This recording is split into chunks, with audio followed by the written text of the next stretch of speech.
एक बार एक हंस और हंसिनी हरिद्वार की सुरमय वातावरण से भटकते हुए उजड़े वीरान और रेगिस्तान के इलाके में आ गए। हंसिनी ने हंस को कहा कि ये किस उजड़े इलाके में आ गए हैं? यहाँ ना तो जल है, न जंगल, न ही ठंडी हवाएं हैं। यहाँ तो हमारा जीना मुश्किल हो जाएगा। भटकते भटकते शाम हो गई तो हंस ने हंसिनी से कहा कि किसी तरह आज की रात बिता लो, सुबह हम लोग हरिद्वार लौट चलेंगे। रात हुई तो जिस पेड़ के नीचे हंस और हंसिनी रुके थे उस पर एक उल्लू बैठा था। वो जोर से चिल्लाने लगा। हंसिनी ने हंस से कहा, अरे यहाँ तो रात में भी सो नहीं सकते, ये उल्लू चिल्ला रहा है। हंस ने फिर हंसिनी को समझाया कि किसी तरह रात काट लो, मुझे अब समझ में आ गया है कि ये इलाका वीरान क्यों है। ऐसे उल्लू जिस इलाके में रहेंगे वो तो वीरान और उजड़ा ही रहेगा। पेड़ पर बैठा उल्लू दोनों की बातें सुन रहा था। सुबह हुई, उल्लू नीचे आया और उसने कहा कि हंस भाई, मेरी वजह से आपको रात में तकलीफ हुई, मुझे माफ कर दो। हंस ने कहा, कोई बात नहीं भैया, आपका धन्यवाद। ये कहकर जैसे ही हंस अपनी हंसिनी को लेकर के आगे बढ़ा, पीछे से उल्लू चिल्लाया, अरे हंस, मेरी पत्नी को लेकर कहाँ जा रहे हो? हंस चौंका। उसने कहा, आपकी पत्नी? अरे भाई, ये हंसिनी है, मेरी पत्नी है, मेरे साथ आई थी, मेरे साथ जा रही है। उल्लू ने कहा, खामोश रहो, ये मेरी पत्नी है। दोनों के बीच विवाद बढ़ गया। पूरे इलाके के लोग एकत्र हो गए। कई गांवों की जनता बैठी, पंचायत बुलाई गई, पंच लोग भी आ गए।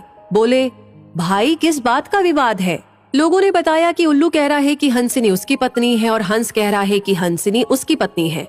लंबी बैठक और पंचायत के बाद पंच लोग किनारे हो गए और कहा कि भाई बात तो यही सही है कि हंसिनी हंस की ही पत्नी है, लेकिन ये हंस और हंसिनी तो अभी थोड़ी देर में इस गांव से चले जाएंगे। हमारे बीच में तो उल्लू को ही रहना है, इसलिए फैसला उल्लू के ही हक में सुनाना चाहिए। फिर पंचों ने अपना फैसला सुनाया और कहा कि सारे तथ्यों और सबूतों की जांच करने के बाद ये पंचायत इस नतीजे पर पहुंची है कि हंसिनी उल्लू की ही पत्नी है और हंस को तत्काल गांव छोड़ने का हुक्म दिया जाता है। ये सुनते ही हंस हैरान हो गया और रोने, चीखने और चिल्लाने लगा कि पंचायत ने गलत फैसला सुनाया। उल्लू ने मेरी पत्नी ले ली। रोते चीखते जब वो आगे बढ़ने लगा तो उल्लू ने आवाज लगाई, ए मित्र हंस, जरा रुको। हंस ने रोते हुए कहा कि भैया अब क्या करोगे? पत्नी तो तुमने ले ही ली, अब जान भी लोगे क्या? उल्लू ने कहा, नहीं मित्र, ये हंसिनी आप ही की पत्नी है और हमेशा रहेगी। लेकिन कल रात जब मैं चिल्ला रहा था तो आपने अपनी पत्नी से कहा था कि ये इलाका उजड़ा और वीरान इसलिए है क्योंकि यहाँ उल्लू रहता है। मित्र, ये इलाका उजड़ा और वीरान इसलिए नहीं है कि यहाँ उल्लू रहता है। ये इलाका उजड़ा और वीरान इसलिए है क्योंकि यहाँ पर ऐसे पंच रहते हैं जो उल्लुओं के हक में फैसला सुनाते हैं। शायद 65 साल की आजादी के बाद में भी हमारे देश की इस बुरी दशा का मूल कारण यही है कि हमने उम्मीदवार की योग्यता न देखते हुए हमेशा ये हमारी जाति का है, ये हमारी पार्टी का है, इसके आधार पर अपना फैसला उल्लुओं के ही पक्ष में सुनाया है। देश की बदहाली और बुरी हालत के लिए कहीं ना कहीं हम भी जिम्मेदार हैं।